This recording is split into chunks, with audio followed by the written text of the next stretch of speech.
Quickly before we jump into today's episode, I'd like to apologise. I accidentally recorded on the wrong mic. It's the first time it's happened since episode 3 of the show. So yeah, hopefully it doesn't take too much away from it, and yeah, hopefully you guys enjoy. Hello everyone and welcome back to a brand new episode of Knowing Wheel, episode 111 of your favourite Formula 1 show. And as always, I'm joined by a man that just this week told me that Fernando Alonso is lucky if he's dating Taylor Swift, and it should be him. Jamie183, how are you doing? I don't remember saying that. Unfortunately, I cannot promise that today will be free of references to Taylor Swift. But there we go. I'm looking forward to this podcast, and I'm sure that Fernando Alonso is looking forward to once the triple header is over and he can go and see Taylor. Yeah, fair play. I mean, we still don't know whether it's true or not, to be honest. Don't really I'm care. sure it's not true. But, fair play to him, if he is. But anyway, let's get into the Formula 1, though, Jamie. Of course, finally, we're back this weekend in Azerbaijan, Baku. Of course, a circuit that has delivered drama in years gone by. But the big talk going into the weekend was all around, or involving, Ferrari, wasn't it? Of course, Charles Leclerc, we spoke about this on last week's show, but again, more speculation about whether he's been in talks with Mercedes, isn't it? Yeah, and I think, fair play to you, you called this in February. I did. So that's going quite well, but Leclerc, instead of putting water on the fire, just put fuel on the fire by saying not yet to the question when he was asked, have you had talks with Mercedes? Which is a bit dumb from him, to be honest, especially when you're not driving for them and you've got 20 races to go. Well, I think it's just bad on Ferrari, and he's a professional driver. He works for Ferrari right now, so to be stirring the pot like that is a little bit short-sighted in my eyes. But yeah, but if you want to try and get big money offers elsewhere, that's the kind of pot stirring you got to do. Yeah, true. But I'm sure Ferrari weren't best pleased with him. And of course, there's technically no spare seat at Mercedes right now, because they're obviously going to try and keep Hamilton if they can. So it will be interesting to see. I think it's on Hamilton whether there is a split seat available. So we shall see. We shall. I mean, it's still early days, isn't it? It's early speculation. We don't know what Hamilton's thinking just yet. But I'm sure, of course, as time moves on, I think Charles Leclerc will be in Formula 1 longer than Lewis Hamilton will be, put it that way, so he could be a worthy successor to Lewis. And the other big news, of course, is kind of a bit out of nowhere, isn't it? Franz Tost is going to be leaving AlphaTauri at the end of the year, and fair play to him. He's had one of the weirdest roles in Formula 1. I know we bring this up about once every month, but he's done a fantastic job right from the start with Toro Rosso / AlphaTauri, and I think he deserves a retirement where he doesn't celebrate Christmas. Yes. Yeah, he apparently hates fun, which maybe makes him a good leader of the team, where the pressure is unbelievably high on the drivers. So yeah, he's going to be leaving the team at the end of the year, replaced by Laurent Mekies, who is at Ferrari currently. But he has done a very good job, obviously. They've had 2 race wins in his time there, when he's been there from the very beginning in 2006. So both at Monza, Vettel and Gasly more recently. They've had, 2 world champions come through that team, and an awful lot more race winners as well. So for and about half the Formula 1 grid. Yeah, exactly. For the purposes of what that team is for, they've done a very good job. And obviously you don't get the same acclaim as someone like a Ross Brawn who wins championships for fun, but for the purposes of AlphaTauri / Toro Rosso, he has done excellently. Yeah, he really, really has. And I mean, it's always interesting as well, of course. We had the comments at the start of this year, didn't we, from Franz Tost saying he no longer trusts his engineers. Probably not a wise thing to say, to be completely honest. I'm not a Formula 1 team principal, but if I was, that might not be the first thing I said. But apparently there is quite a bit of unrest, actually, around Ferrari over this announcement. They feel that AlphaTauri jumped the gun, but to me, I think the big thing there is it probably implies that AlphaTauri aren't moving out of Faenza if they're still hiring other Italians. No, exactly. And Paul Stoddart will be very happy about that, I'm sure. Get him on the show. Yeah, we need him on. Paul, if you're watching, give me a call. I'm sure he is. I'm sure he's listening. Paul seems like an Apple podcast kind of guy to me, I reckon. Yeah, he does, to be fair. He's quite up himself, isn't he? So he probably has an iPhone. That's not how we get him on the show, Jamie. There we go. Shall I move on from AlphaTauri to the Big Brother team of Red Bull, and specifically Max Verstappen, who I found these comments really weird pre-weekend. He basically was saying, like, he's not interested in setting records. He's got his contract till the end of 2028, and he'll see what happens after that. It just sounded like he was really down and really, like, not enjoying the sport. And I guess it's kind of the act he's got to back himself on now because he's been so critical of the sprint races. But it was just a weird, like, hill to die on, I felt. So, because I really don't see him retiring from the sport in 2028. But that was kind of what he was making out will happen, it was just a bit strange, really. But what do you think about it? It's a really, really weird one with Max Verstappen. Either he's trying to sort of play off this, I don't really care about the numbers, and I don't want to, I can retire at, because let's be fair, sensibly, on the salary he's allegedly on, he could retire in 2028, and I'm sure he'd live a happy life. But it also would not surprise me if Max is the kind of guy that goes, I could try and match, I don't know, Ayrton Senna's win records if I win these Grand Prix between now and the summer. But it's one extreme or the other, I feel, with Max. Like, it would not surprise me if he's mapped out, if he wins 16 races a year at these certain venues, then he can match X, Y, and Z's records by this point, and all that kind of stuff. Or, because the thing is, well, obviously, with Max is rare in the sense of he just cares about driving. He can win his Formula 1 World Championships, whether he wins... I mean, let's be fair, it's going to be a third this year, sensibly, unless something crazy happens. He could win 3, he could win 7, he could win 10. He also could quite happily, come the end of 2028, if he's not happy with Red Bull, if he's not happy with the way the Formula 1 schedule's working, I could see him going off and doing Le Mans or something like that. I could genuinely see him being a driver that would go for the Triple Crown. Yeah, potentially. I mean, he just loves driving, doesn't he? He spends all the time away from the track just sim racing anyway. So if it is a passion that he has, then I guess why not? I would not like to see him leave F1 in basically his prime. Oh, I wouldn't mind. Yeah, it was very, very strange from Max, but he reminds me of a little bit of towards the end of 2021, obviously before he'd won his first title, he was playing it down massively and was like, it doesn't make a difference to me if I win the title or not. It's been a great year, that kind of thing. And then when he won the title, but that's he was absolutely bull. Buzzing. Yeah.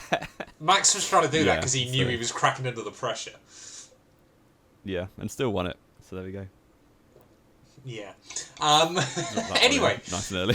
Jumping into the weekend, though, of course, it did not go well for the French, did it? New sprint format. We'll talk about that as the podcast goes on. But that left us with just 1 hour of free practice around what is still probably technically one of Formula One's most difficult circuits, isn't it? And the Alpines blew up. Yeah, Gasly more dramatically had a fire. And Ocon, it wasn't a retirement on track, was it? But it was in the pit lane under the red flag. They realised something was wrong. So both of them had fixes to be made before qualifying, which was only a few hours later for the Grand Prix. And yeah, practice was pretty anonymous other than those incidents for Alpine. But yeah, ever since lap 56 of Melbourne, their season has kind of self-destructed. It's impressive, weekend, unfortunately for them. Only Alpine or Ferrari can implode that quickly. Yeah. It's just what happens. It wasn't great between those teams. It's impressive just how quickly those two can just self-combust, I suppose is probably the best way of describing it. But yeah, I mean, the rest of practice was... I mean, you've obviously got all the standard stuff. People locking up, running down the escape roads, all that. Not particularly exciting jazz. But of course, if you don't like watching practice, you can do something else with your day. It's a Friday. But then, of course, we had qualifying just a few hours after that. And immediately, Nick de Vries, who, let's be fair, I think is probably the driver that he's most on fraud watch early on this year, goes and stacks it. Yes, exactly. I think we spoke about this recently. Was it after Melbourne, or maybe last week? I can't remember. But well, we spoke about it after we spoke about it after Melbourne, but that's because you got Sargent and De Vries muddled up. Oh yeah, indeed. uh, so I think the problem, as we just said, AlphaTauri is probably the highest pressure team for the drivers to perform. Maybe not the highest, but one of the highest. And he currently isn't performing. And obviously it didn't get much better for him in the race. So he's got to pick it up quite fast. He's 28 years old. His only credible performance in F1 was pocketing Latifi on a track with 5 corners.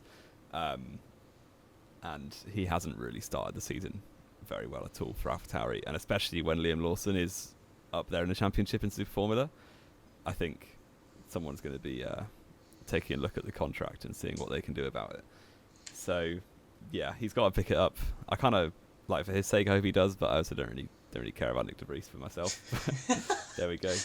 So, I mean, the question's I'd got to rather be see asked. Lawson in, I'm not going to lie. I mean, this is the question, isn't it? By the end of 2023, Jamie 183, will Liam Lawson have driven the AlphaTauri Formula 1 car in a non-practice session? I think he will. Do you reckon If he's it coming carries in on the way after the it's going. summer? If it carries on the way he's going, I think there's no way De Vries lasts the season. Interesting. I'll clip that up and get it on the short. Oh, that'll be going on the Instagrams and the TikToks and all that good stuff. But yeah, I mean, obviously, like we said, going into qualifying, yeah, Nick De Vries locks up down at turn 3, was never going to make the corner. I don't know why he didn't bail out, but decided not to, so that was his qualifying run ruined. Gasly also, but this is genuinely in the notes Jamie has written for me here as a reference marker, chat. Gasly is also but less clear-cut mistake. Jamie, do you want to explain that one? No, it's a conditional clause based on the previous bullet point. So clearly, like, Gasly made almost the same mistake as De Vries, but got a bit further around the corner before crashing. So Yes. it was also a bit dumb from him. But it was like, I think Gasly would have struggled to back out because he kind of took too much speed in and had the lockup when he was at the apex. So he kind of just made an error and couldn't have done anything about it after making the error. Thing with De Vries, he made the error and didn't admit it, and then crashed. Yeah. So it was a bit stupid from Gasly, but a little bit less embarrassing. And But I that's just me speaking as a remembered. fan, so maybe. So I just remembered why I didn't remember that instant as well. And that's because I was driving home after De Vries had already caused a red flag. But yeah, out in Q1 though, joining De Vries and Gasly were Kevin Magnussen, Nico Hülkenberg, and Zhou Guanyu. So I mean, let's be fair. If you're a fan of any 3 of those 5 drivers, for example, you must have been quite upset with that. It's a good job you don't Especially like when any of those. Magnussen had technical difficulties, so there were technically 2 spaces available to go out in Q1, and both of my 2 favourite drivers went out in those 2 spaces. Are you saying Max isn't one of your favourite fun drivers? time to see me. He's one of the 3. You've got like 6 favourite drivers. Just pack it in. I know. I'm just turning into a Twitter account at this point. You are, basically. Anyway, jumping into Q2, though, George Russell out there, wasn't he? Hamilton accidentally gave Oscar Piastri a tiny bit of slipstream, and that meant Russell was knocked out by, was it 4,000ths of a second? It was If I remember 4 correctly? thousandths. Yeah, Hamilton was P10 as well. So He was, wasn't he? Yeah. close for him as well. Mercedes really Yeah. didn't get it picked up as quickly as they wanted to. No, especially after Russell's comments pre-weekend. Well, I mean, we spoke about that, didn't we? Who goes into a Yeah, weekend yeah. going, we've made this much progress, we're going to be fighting for the win. He didn't say we're going to fight for the win. You just don't No. say it. But Just they- come in quietly like McLaren did and then do quite well. Because they were, well, certainly in Q2, they were behind the Aston Martins and the McLarens, both of which are customer Customers. teams for Mercedes. Yeah. So yeah, it wasn't the best look for George Russell on a Friday, but They yeah, don't Hamilton call did him squeeze Mr. through Friday. by 4,000. Exactly. But yeah, he was joined by Esteban Ocon, Alex Albon, Bottas and Logan Sargent there. And of course, everyone hyping up the Williams, forgetting that it is a qualifying car and Baku has a lot of straights. But anyway, jumping into Q3 though, Jamie, we almost had a repeat of 25 and a bit years ago, didn't we? Is that 20? Wow, my brother's old. He was born in 97. Looking at 25 years. Yeah, what, Jerez 97 with the triple Yes. tie for pole position. Yeah, we didn't quite go that well, but... No. Well, after the first runs, it was Verstappen leading Leclerc by 0.000. So that was pretty impressive. We get, like, it's actually not that uncommon to have two people tying with how close the field is, but to have it for pole position would be ridiculous. And to have it for 3 cars on pole position would be practically impossible. But it happened once. It did. Well, allegedly it happened once. Part of the F1 iceberg. We'll get to that, I'm sure, one day. Really? Yeah. So unfortunately, it didn't last. Well, I say unfortunately, not for Leclerc. But another thing that was going on in Q3, all throughout qualifying, really, it became clear the Aston Martins didn't have DRS. The rear wing is supposed to open and leave a blank space, but it didn't. So they were left floundering really in Q3. They tried to give each other a tow, but that left them only with 1 lap each, because each of the runs, well, Alonso towed Stroll, and then Stroll towed Alonso back. But they only got 1 lap each, so it was difficult for either of them to put it together. And I think they ended up 6th and 7th, 6th and 8th. But Jamie, wasn't the best for them. Yeah. We've just had some breaking news coming in. Oh no. Sergio Perez has been disqualified. No. Well, actually, I was going to say you've been removed from the podcast for that Taylor Swift reference. But yeah, it was that bizarre. Was smooth. It was bizarre because obviously Aston Martin, all weekend, of course, they've been talking about this new rear wing, and I think we kind of got in with the impression that their car wasn't as good, higher speeds as everyone else. But the fact that hadn't been tested properly on the new concept rear wing, whatever the issue was with it, is not reassuring. No, not really. And even less assuring for McLaren was with DRS, Lando Norris was only 4 kilometres an hour faster. 1 kilometre an hour faster. 1 kilometre an hour. It was 3:26 up against 3:25. McLaren is still the slowest car down the straights. Yeah, it was not a good look for that McLaren, and they actually did well to get both cars into Q3, didn't they? So yeah, fair play. Maybe the upgrades have actually worked more than Mercedes have. We'll wait. But this was the thing, of course, and I know we mentioned this on last week's show as well. McLaren were very, very quiet, not to say this was a B-spec car, which is what George Russell should have done. But like they were very, very sensible in the way they did this, because, of course, we've spoken about it before, the first race of the year. Similar sort of story to last year for McLaren, where they really struggled at the start, but it's quite clear that this time around it was the porpoising regulations had really screwed over their car concept. So they're a good team at then getting back to the top of the midfield, but it's about making that next step, isn't it, for McLaren? I mean, really, They now have got to be going. Aston Martin have gone from here to there. How do we effectively copy that to end up in that sort of scenario? That's what McLaren need to be doing. They're not a team anymore, at least in their current guise, that can fight for world championships, but they need to be closer to the front. Yeah, definitely. And I guess a lot of people criticise Aston Martin for copying Red Bull, basically.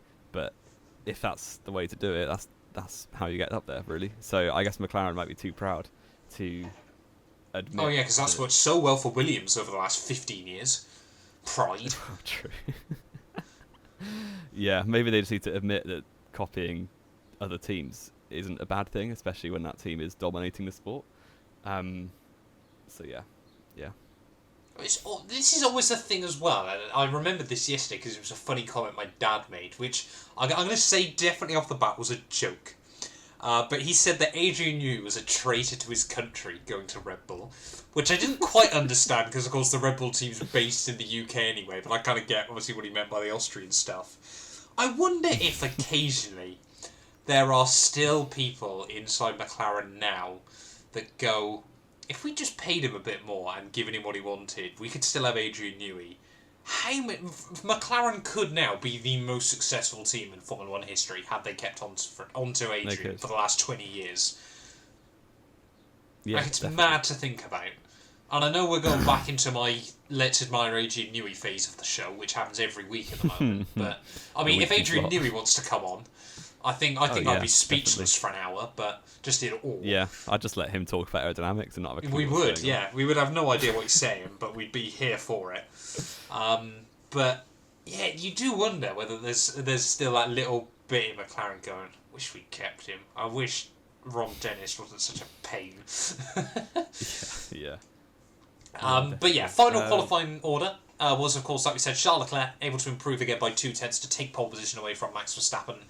The Dutchman, for the first time, starting on the front row of the grid in Azerbaijan, ahead of Sergio Perez, Carlos Sainz there, Hamilton, Alonso, Norris, Tsunoda, Stroll, and Oscar Piastri. And the great thing about a qualifying weekend like this is now the podcast segues beautifully to another qualifying session.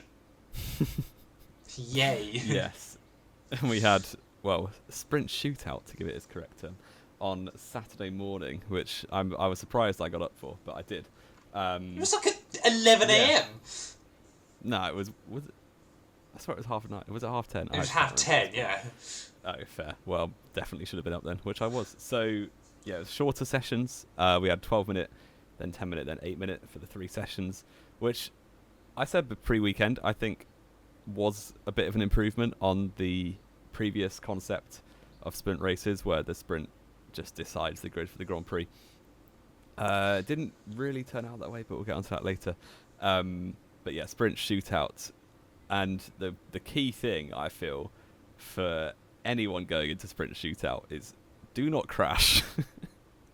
Because you've got about 3 hours to fix your car for the sprint. And yeah, you don't want to... And you're in Parc Fermé, of course, so you're going to have to start from the pit lane in the sprint if you do crash.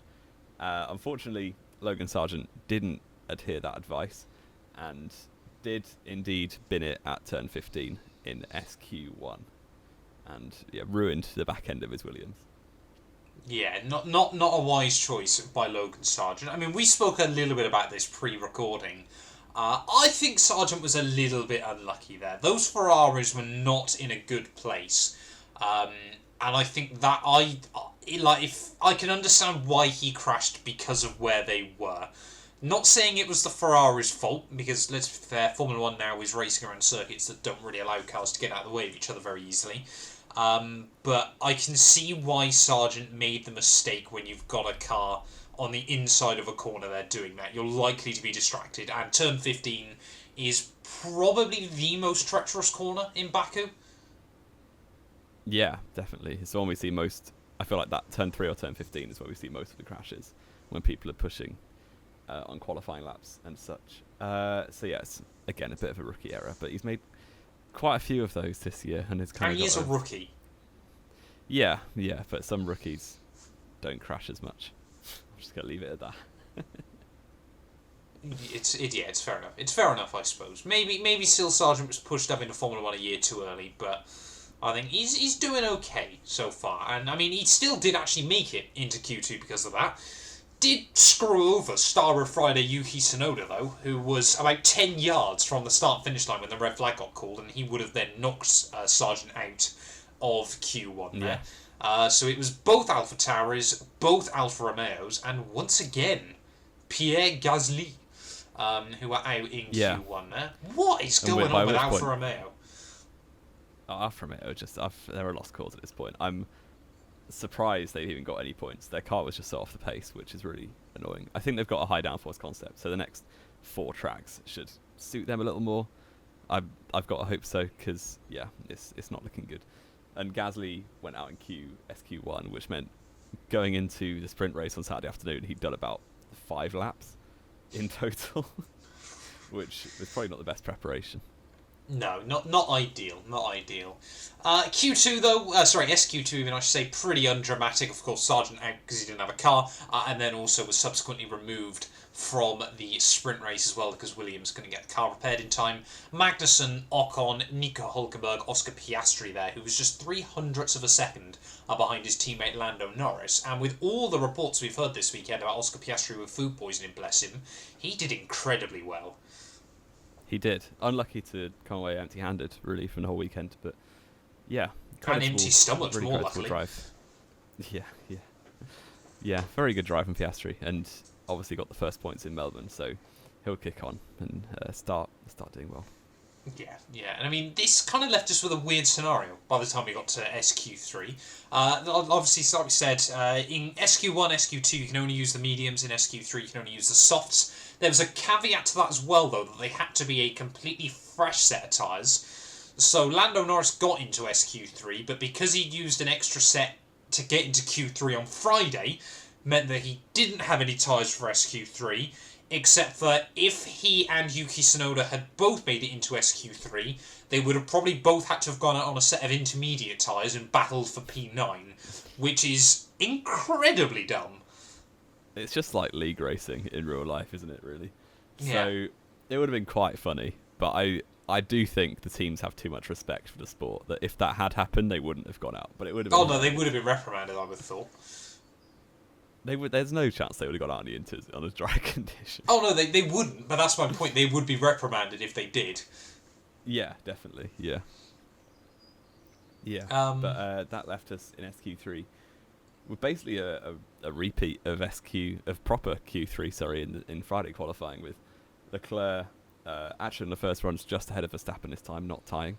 But actually Perez was the lead Red Bull in SQ3, which is difficult to get my head around saying every time. Yep. And yeah, on the second runs, the Red Bulls just didn't really improve. I guess the track temperature was a lot higher on the Saturday morning than it was on the Friday evening. And yeah, kind of meant that all the times were a bit slower, but the Red Bulls couldn't really get it together. And that left Leclerc was on pole position, or sprint king, or whatever they call it these days. And he gets a nice Pirelli hat. He got a great hat that looks splattered in paint. But he also got a broken front wing because he absolutely binned it at turn 5, sorry, wasn't it? It's just a Leclerc thing. Yeah, how you crashed there, I'm really not sure. But luckily, it only screwed over his teammate Carlos Sainz, so that wasn't too bad for the rest of the field. It wasn't a Monaco 21 situation. But he got pole anyway, and then pulled up in Parc Fermé with no front wing, which I feel like only Charles Leclerc in Baku would be able to do. Yep, it is, again, just a Charles Leclerc thing. So he took both pole positions then this weekend. Ferrari are back. They're ready to fight for the wins. Ahead of Sergio Perez, Max Verstappen P3. George Russell, he said this was probably the only good lap he'd had all weekend. Lined up P4 there ahead of Carlos Sainz. Hamilton in 6th, and Alex Albon, fair play to him, in P7 there, ahead of both Aston Martins, who again had no DRS, and of course Lando Norris unable to do a lap in SQ3. But, Jamie, what are our thoughts then on having 2 sprint qualifying sessions, apart from the fact they make doing a podcast really weird? Yeah, and really long. We're really far in, apologies. But yeah, I do like the concept. I think it's a positive shift for sprint races, but I do feel like they need a few more tweaks to kind of make racing for the lower end of the grid more. There needs to be more reason to do sprint races, because if you're qualifying 19th and you've got to finish in the top 8 for points, there's almost no point unless you're basically waiting for something crazy to happen. And I do think that they could maybe swap around the timing of the qualifying sessions, because a lot of people couldn't watch the Friday qualifying for the Grand Prix because they're at work, because it was at 2 o'clock I think, or 3 o'clock or something. So potentially they do the sprint shootout on the Friday. They don't turn Parc Fermé rules on until after real qualifying on Saturday morning, for instance. That would be a good change. That could work, yeah. I'm just trying to think though, of course, because then you run the other risk of still a lot of teams don't want to risk anything in qualifying for the sprint race. It's just all still so weird, isn't it? I feel obviously none of the big teams are gonna, because obviously we'll talk about this again in just a minute, of course, from the results from the sprint. But none of the big teams are going to allow themselves to open up a scenario where the little teams have got a chance. So it just kind of feels like we're not going to, unless we get something absolutely beyond unpredictable, that anything crazy is going to happen from the sprint races, and then even then it's unlikely anyway. I still am of the opinion that you do sprint qualifying on a Friday night, sprint race Saturday morning. Everyone then goes out in reversed sprint race finish order for a one-shot qualifying session on Saturday. That's how I think it would work. Because, of course, then you've still got the drivers that win the sprint race have got an advantage because the track's more rubbered in. But, of course, if you get some rain or something like that, then things can get mixed up a bit. Or, of course, if you mess up your lap, you're still going to be starting down the rear of the field. But it is just this whole thing, of course, of none of the big teams want any scenario where they get screwed over slightly. Unpredictability, yeah. Yeah, they just don't want it, which I think is kind of defeating the point of what Formula 1 wants sprint races to be. And it feels like they just can't find what needs to work with it. And the silver bullet for sprint races. Yeah, I think they were also a bit screwed over as well, like we said, of course, because I think they were hoping that Baku would deliver some dramatic action, and as we'll go through, didn't really was the case, right, most of the weekend. Let's jump in, though, Jamie, to the sprint race before we head too much down that rabbit hole. Charles Leclerc leads off the start, but probably the most controversial moment of the entire weekend was Max Verstappen and George Russell colliding at Turn 2. What are our thoughts? Yes. Well, I think it was probably on Russell, mostly, if I was to apportion blame. But you can kind of see where both are coming from. Obviously, it kind of blew up afterwards because Russell was very adamant. He threw away Verstappen's criticism that he was going for a dumb move. But it is the responsibility of the overtaker to ensure there's no contact for the most part. Until he's got wheel ahead, and then it's... Well, apparently it's fair game after that, but yeah, I don't think so bizarre. Yeah. No, he wasn't. So he wasn't, the contact, the contact was Russell's front right corner into Verstappen's left side pod, ripped quite a big hole in the side of the Red Bull, which I didn't expect the damage to be that big until he was pulled up in Parc Fermé after the race. But yeah, Verstappen had very choice words for him on the radio and in and in the interview afterwards. I do think it was on Russell, and Verstappen also very strongly of the opinion that it was not his fault. But the take from Verstappen that, like, why are you doing this? It's lap one. Like, you're just taking risks. No one's got any grip. Why are you doing that? This is what Verstappen's built his career on. Yeah, exactly. And even as a fan of Verstappen, he's trying to have his cake and eat it, I feel, because like he's basically all his career has been this guy, you know, sticking it up to the big teams, the race winners. And now he's in that position, he can't expect everyone to just roll over for him, when part of the reason that makes him so good is that he never rolled over for the powers when he was coming up through the sport. So I feel for Russell, I get his point. This one was on him, but it wasn't a penalty-worthy crash or anything like that. I can see why Verstappen's annoyed, but it's a little bit hypocritical. Yeah, this was kind of my thinking behind it as well. Like, don't get me wrong, Verstappen wasn't in the wrong in this scenario behind the wheel. Everything he said afterwards, yeah, that's just petulant child's play, to be completely honest, in my mind. But Max has so obviously when Max came in back in 2015, his entire appeal was built on this idea that I don't back out, it's going to be you that backs out, and if you don't, we're going to have a crash. However, that worked well against, you know, your Kimi Raikkonens, your Fernando Alonso's, your Sebastian Vettels, your Lewis Hamiltons, that had raced each other cleanly with respect back when Formula 1 drivers had to give each other a car's width. Sounds crazy now, I know. But back then you could battle for more than 2 corners. It was great. Verstappen, of course, has generated this problem that your George Russells, your Charles Leclercs have come up through the junior ranks now, and they now play by Max Verstappen's rules. And let's be fair, Jamie, if you had a race between Max Verstappen and Max Verstappen, they would crash every single time. Yes. That's just what would happen. So Verstappen's whole point of, you know, it was a risky move and he knew we were going to crash and he didn't back out. It's exactly what he said at Brazil last year. Verstappen is going to very, very quickly learn, I think, to a lot of other drivers behind the wheel, he now has a, like, label over his... I'm trying to think of the right word, like a target marker over it. But target on his back, yeah, mark on his head, that sort of thing. Of, you can't back out against this guy anymore. And that's... when you've got 19 other drivers that aren't going to back out against you, you're going to realise very quickly that you're not going to get a lot of things that go your way anymore. And this is kind of why Hamilton has mellowed and got a bit softer in World Tour racing, because he knows that he went through the same thing. He was the young gun, like, not backing out of any moves, going for all the audacious... No, he was better than like, Max. Sense. He was. But in the for the time, he was they were very aggressive moves still. Yeah. No one really overtook at all in 2008 and 7. So, yeah, he then went through this phase of being the guy winning, and everyone racing against him has less to lose, than Hamilton does.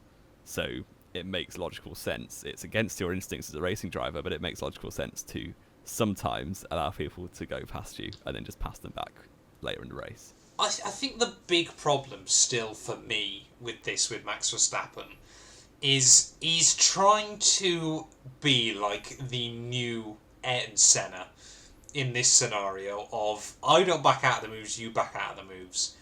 But if you don't have the charisma behind it as well, you just look like a petulant child, don't you? And this whole thing of moaning on the radio and then going over, like when he did re-overtake George after the safety car, going, look, I can do it cleanly. Like, just get a grip, mate, honestly. Max Verstappen is not a clean racing driver. Like, he's not. That's not his driving style. And when he moans about things like that, you look at Austria 2019 against Charles Leclerc. Just barges Charles Leclerc off the road, takes the win. Red Bull, there's no problem with that. That's absolutely fine. Brazil last year. Well, I'm just hearing salt, to be honest with you. You can see where I'm coming from, though, can't you? And you said it yourself. Yeah. Max is trying to have his cake and eat it as well. And it's weekends like this where even you as a Max fan, again, I'm not a Max Verstappen fan, you've just got to be there going, honestly, mate, wind your neck in? Does he genuinely believe sometimes he's just hold your better tongue. than everyone else in that regard? I do think he says some foolish things occasionally on the radio, and in the interviews and whatever. So yeah, but this one wasn't on him. But it did kind of. That was the kind incident of wasn't. No, race. But he's got to start expecting that's going to be the case now. When you try and throw your car around for the better part of a decade, other people are going to start doing that against you now. And of course, for a driver like George, again, it's similar to obviously what Max said last year in Brazil, that he wasn't going to win that race, we may as well. George Russell's not in a car that's going to win races at the moment. Why shouldn't he just leave the car on the inside there, make Max's life a bit more difficult? It's just what's going to happen. Yeah. And there was a tiny part of me, and this is highly, highly unlikely as well, that did wonder, if your Mercedes and your Ferraris get a little bit closer, could this really play into Checo's hand? Max gets involved in a few unlucky incidents here and there. Could it keep Checo just that bit closer? That gives him an outside chance. Yeah, I think he was nose clean. You kind of saw that in 2016, really, Hamilton-Rosberg. Early season, Hamilton just kept having bad starts or having poor reliability. Rosberg got the momentum and never really looked back. And exactly. A few things went his way, but it's possible that the driver who's technically not quite as good as the other driver can still win a championship. Yeah. So, of course, we had, obviously, Yuki Tsunoda then, at the end of lap 1, hit the wall in Sector 2. Really, really odd collision for him. To be honest, Jamie, I don't know if you found this as well. The corner I binned it on seemed way... I know, obviously, it hasn't, but the elevation on it seemed way more than it was in previous years. It seemed even more off-camber than normal. But yeah, Tsunoda... He had a puncture. I don't have any backing for that, but I think he had a puncture from... It looked like he just went in way too hot, to me. You might be right, but I haven't seen anything. In qualifying, it's a flat-out corner, not in the race early on. Yeah, I suppose. Yeah. Don't know. Let us know if you've seen news. I don't think... Wouldn't surprise me, but I don't think it was the case. So, of course, he brought out the safety car. To be honest, the rest of the sprint race was fairly undramatic. Max jumped George off the restart down at turn 1. Sainz then gets around Hamilton. Alonso sneaks his way through as well, which is a bit unlucky for Lewis. And then, obviously, lap 7, Sergio Perez jumps Charles Leclerc for the lead. Top 3 sail off into basically the top 7 or top 8, really, don't they? Sail off into the distance. Lando Norris, he was one of 3 drivers, wasn't he, who started on the softs. It was Lando and both Alfa and Meos, if I'm not mistaken. The softs didn't work. They basically lasted 3 laps. So Oscar Piastri jumped him. And then, later on in the day, Stroll gets Alex Albon as well. To be honest, I was surprised he was still behind him. But that meant that Sergio Perez takes the win in the sprint race ahead of Charles Leclerc, Max Verstappen, Russell, Sainz, Alonso, Hamilton, Stroll. So the big 4 teams took all the points in the sprint, which is exactly what they wanted. Yeah. Just handing out points to the teams in power. The yeah, rich but that get left us- richer. Obviously, the sprint doesn't really have an effect anymore on the Grand Prix. So we had reset to the Friday qualifying results for the Sunday Grand Prix, apart from Esteban Ocon and Nico Hülkenberg, who both chose to start from the pit lane. I think they wanted to make setup changes after how badly they did in the sprint, really. So they both started from the pits, which didn't really have that much of an effect on the grid. I think Ocon qualified 13th, and Hulk was 17th or 16th. So yeah, not much difference to the grand scheme of things. And yeah, the race starts, and all was normal. So not much really happened. The one bit of potential excitement in the Grand Prix was fairly standard. Leclerc just led from Max and Perez. The only bit of contact came into turn 2 with Albon up the inside of Piastri, who also had a car on his outside, so 3 wide, and Albon lost a little bit of front wing. I don't know if Piastri got any damage, but it didn't seem like that bad if he did. And also Bottas took a little bit of a hit as well, which ruined his diffuser for the rest of the race, which I guess was a shame for him, but I don't think Alfa Romeo were up to much anyway, so didn't really cost him any probably a points, good put it that way. excuse as much as anything else for Yeah. Alfa Romeo. Just another weekend. I mean, what's that? Like the third race this year, Bottas has been half a lap back after 3 laps or something. Yeah. Just does not seem to get any luck after Bahrain, does Paul Valtteri. No. But yeah, then of course the DRS gets enabled. I mean, we all knew what was going to happen. Charles Leclerc, he was. I mean, let's be fair. Even Ferrari basically was saying. Everyone was basically saying it was a case of when, rather than if. He got jumped by the Red Bulls, and they flew past him pretty much immediately, didn't they? They did. Lap 3 for Perez, and then I think For Max. 1 lap later, for Verstappen, sorry, and then 1 lap later for Perez. So yeah, it was a shame for Leclerc, but he did see it coming, and he knew basically from the point of getting pole position that all that was going to happen was his pole position record. Yeah, was it's that gonna bad. get even worse. Yeah, not So what's ideal that, for Charlie Boy. 20% conversion rate from pole to win. Less than that now, I think. No, just over. It's like 21.1. Yeah. Like 19 poles and what's it, 4 wins or something. 4 wins, yeah. Madness, absolutely. No, 5 wins, I think. Is it? Is it 4 or is it 5? No, it is 5. It is, yeah, 5. But yeah, I mean, already though, I mean, we saw obviously the medium tyres able to survive 17 laps. Oh, excuse me, on sprint race Saturday. The drivers did not want to do that come Sunday. Hamilton, first one to box on just lap 9 of the GP. And then pretty much as he's pit, Nick de Vries goes and bins it at turn 6, but the opposite end of turn 6 to how Charles Leclerc binned it in qualifying. Yeah, and this was, again, a really rookie error from De Vries, and I hate to be just the critical guy. I feel like all I do on this podcast is criticise Nick De Vries, but even when it's not his fault, as in Melbourne.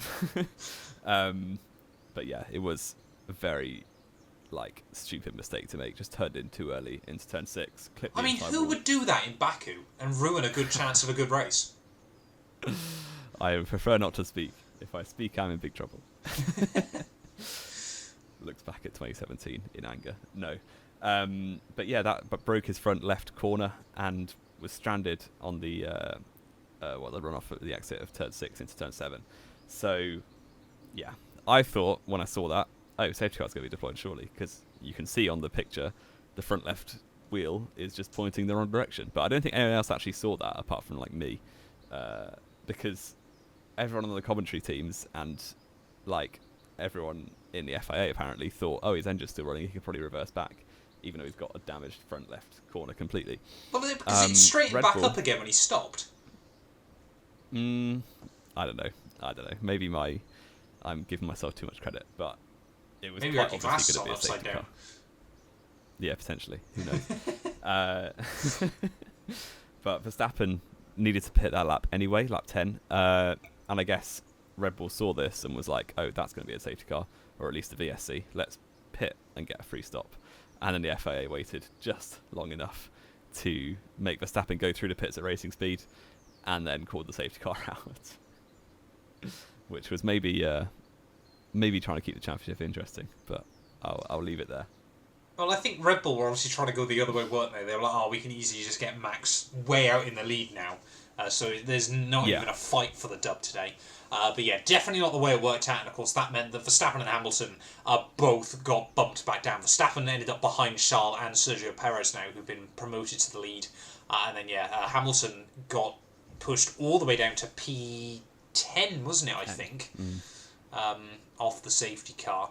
But things pretty much, of course, once they got DeVries' car out of the way, pretty much went back to normal. Verstappen literally got Charles again off the restart, second time he'd done that this weekend. And Hamilton obviously passed. It was Ocon and Hülkenberg, wasn't it, who'd started on the hard tyres, but then we're going to have to pit late on in the day. Unfortunately as well, and I know we've spoke about this before, the safety car came out at pretty much the perfect time, that then meant, with the exception of Hulk and Ocon, everyone now was in the positions they were basically going to stay in for the rest of the Grand Prix unless they were behind a car that was much quicker. So Hamilton basically was the only one who then, of course, flew back past those hard compound runners. And, I mean, there was still a few more things that happened, but pretty much from then on, the race was set in stone. Yeah, safety cars in pit windows always ruin races, unless there's another safety car later on. Just because there's no strategy variation at all. Because everyone pits on the same lap, or plus or minus one usually. No. So and I think the softest tyres were the wrong choice this weekend, weren't they? Like the fact the hards I don't know, because the hard tyres could do the entire Grand Prix, but nothing else was worth having. If they had a step harder, like the medium tyres would have done the whole Grand Prix. Yeah, but then you could have still had a bit of a gamble between they should have gone with the hardest compound, so you could have had like soft medium. Maybe, because if they make one of the tyres completely useless, which is basically what they did with the soft, but then the hard were too hard, if you get what I mean. Yeah. So just Pirelli things, isn't it? I don't know. Yeah. Exactly. Jamie, read out the next note you've got on it. Restart. Well, coming into exit of turn 3 into turn 4, Fernando Alonso, who's running P5, sees a blank space up the inside of Carlos Sainz. You definitely aren't making it to episode 112. Oh, I'm disappointed that I've used the same reference twice. I'll have to work on that. You have kind of ruined that. But Alonso was just a better man and took the inside line. I don't even know whether that is a Taylor Swift reference. I'm so old. Yes, it is. Shamelessly. Took the inside of Carlos Sainz. Really opportunistic. I don't think Sainz saw it coming. And Alonso took P4 for Aston Martin. So good stuff from him. And then the other Aston Martin, a few laps later, was running P7, and Alonso, on the radio, basically said, "I've changed my brake balance and it's working really well. You should tell Lance to do the same thing." I assume Lance did the same thing, and then completely messed up for the final corner, went wide, which handed Hamilton the position on a plate, which makes Alonso the anti-hero in this situation, because is that a Taylor Swift reference? Yes, it is. Okay. I don't know really any loop, aren't you? I really don't know any of her songs. Oh dear. So Stroll lost that place to Hamilton, who raised himself into P7. I think at that point. Was it P6? It was. Oh, yeah, Russell was was doing rubbish, wasn't he? Yeah, Russell was 8th, pretty much all day. Yeah. Yeah. Shame for him. But I mean, let's be fair, Jamie. Pretty much nothing else happened throughout most of the Grand Prix. This was so lap boring. 16 or something? Yeah, about lap 16, Stroll did that. We had 35 racing laps to go. You basically then had Perez and Max every 10 laps or so. One of them would get very close to a wall. And Ocon and Hülkenberg, because the hard tyres, could just go all day, they basically would screwed over because there wasn't going to be another safety car, but also the cars behind them weren't any quicker than them, so they were just out there forever. The only real things that happened were Zhou Guanyu retired from the Grand Prix later on with mechanical issues, and then we had what on earth was that final lap with the Parc Fermé. Oh yeah, and to be fair, the Ted Kravitz commentary there was something. It felt like a disaster film when everything's going wrong.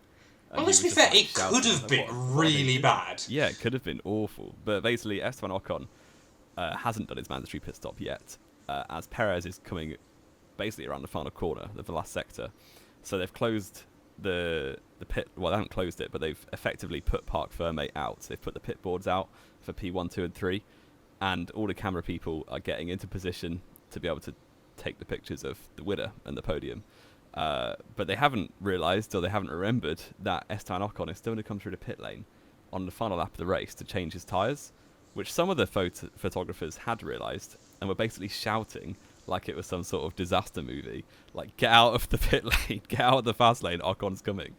And thankfully at the last minute they did, but it was an absolute farce that it got so close to just Ocon running over about 30 people. So brave as well to put it on live TV. Yeah, that was an interesting choice. We should probably not. Yeah. Yeah, thinking about it, they usually are better than that, that kind of thing. Yeah. But thankfully Ocon was fully in control of his car. He could have stopped had he needed to, and no one was hurt. But it was definitely a warning, like a massive red flag for the F1 FIA to address. Because it was similar, like Albon had this last year, didn't he, pitting on the last lap? In Australia, yeah. Just people walking around the pit lane like it was the end of the race, when it's not. The race is still going on. I mean, let's be fair as well. Let's obviously, again, you got to think. I mean, if you're talking health and safety, you got to think of every hypothetical that could ever happen as well. Let's say Ocon had a puncture coming into that pit lane or something. He could have very easily ping-ponged off those barriers, because obviously it's a fast pit entry at Baku as well. Let's not forget.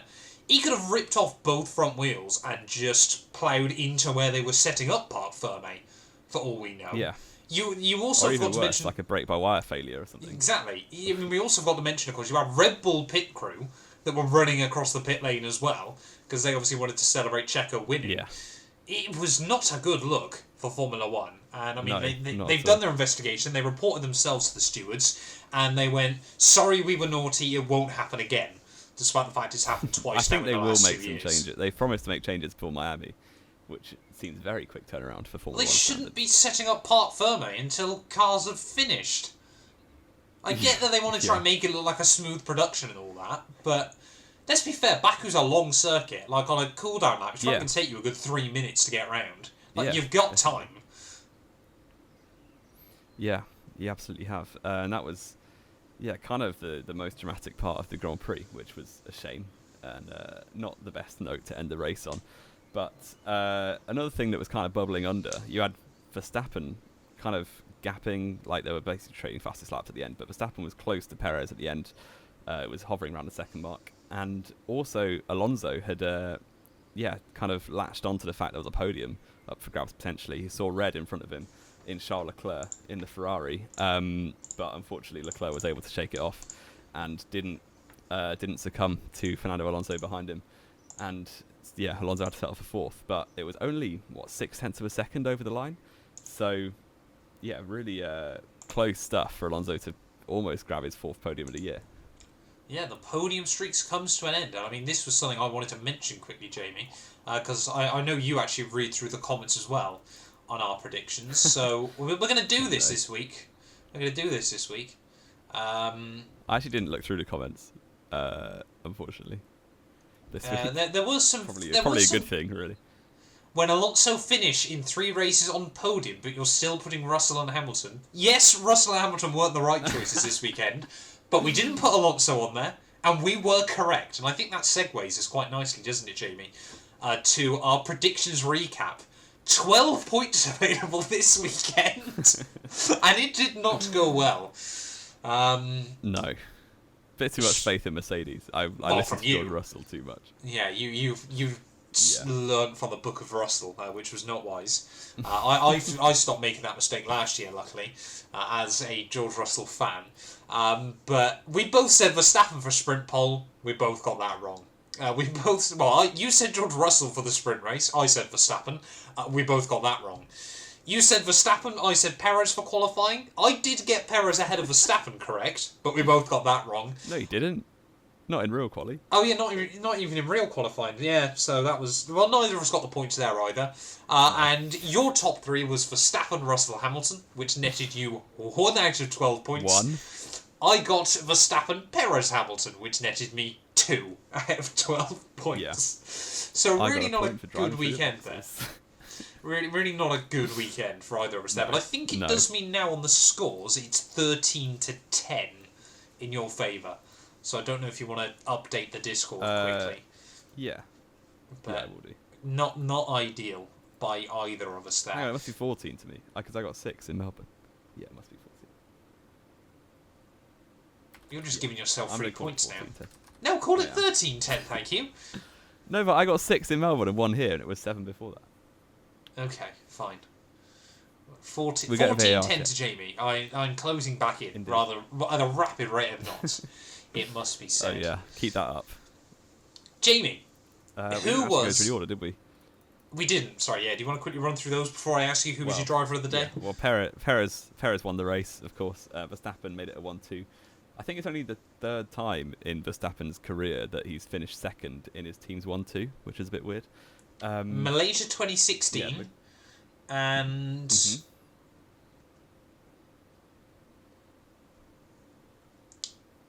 Malaysia 2016 and Monaco last year. When was... No. No, Sainz I was thought it was P2, 2 wasn't races it? ago in Jeddah, wasn't it? Oh yeah, Yeah. forgot about that. So, yeah, Verstappen doesn't often finish second in a 1-2 finish, but he did. Leclerc was 3rd, Alonso P4. Sainz finished 5th with Hamilton close on his tail at the end. Stroll in 7th, Russell making it a whitewash for the top 8, as it was in the sprint, with the big 4 teams, with Norris grabbing 9th and Tsunoda getting his 2nd, 10th place in a row. It is hilarious when you look at the championship standings. Tsunoda has yeah. had 2 10ths and 2 11ths so far, and he's 16th in the championship. Yeah. Well, Melbourne just basically gave everyone points who hadn't had them already. Pretty much, yeah. So, yeah. Hulk's still chilling in the top 10 based off one result. We love that. Bottas can't yeah. be far away still from one result, is he? Bottas is 12th, yeah. Yeah, there you go. Look at that, eh? Jamie 183, driver of Hello. the weekend. Driver of the weekend. I feel like I have to give it to Perez, but that's very boring.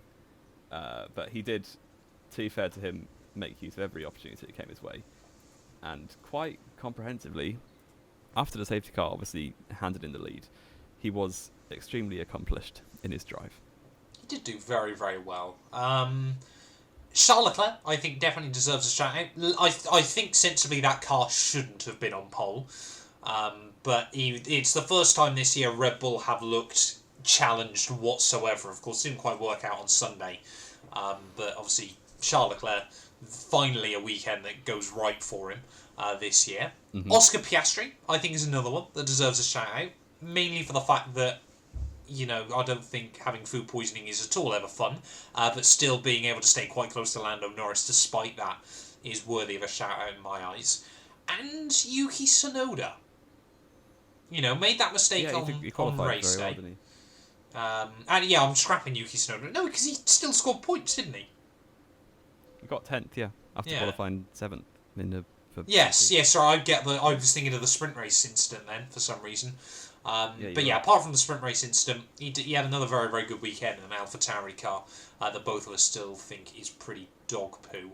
But I think for me then, I'm going to say Charles Leclerc, driver of the weekend. Fair enough. Got That's both what pole I'm wrong positions, with. obviously, in first podium of the year, so that's fair enough. Exactly. Ferrari's first podium of the year as well. rating. Oh, race rating. Yeah. 2? 2's generous.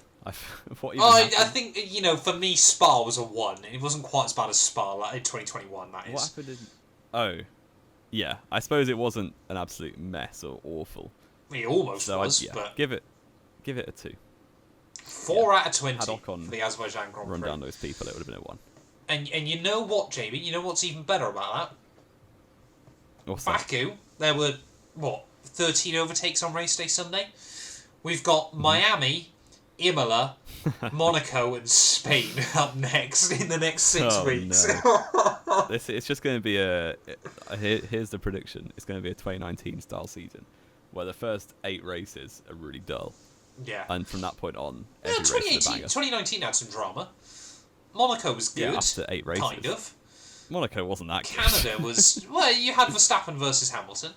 Canada was Canada quite was dramatic. the point it got good. Bahrain had Ferraris with a traditional pole job.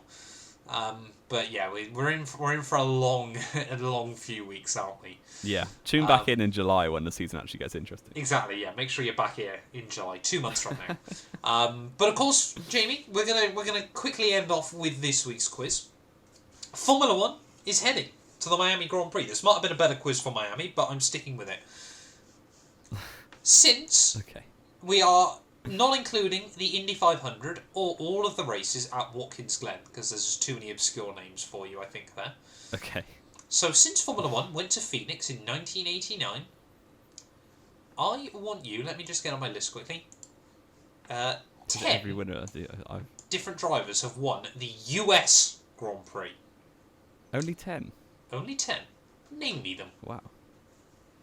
Valtteri Bottas, Max Verstappen. I haven't given you a Lewis timer, Hamilton, I've just realised. But you Sebastian probably won't need Vettel. one. Alright, keep going. Yeah, keep going. Rosberg, I don't think did. Hamilton said that. Schumacher in 05. Who else won it? Indianapolis. Alonso? Nope. No.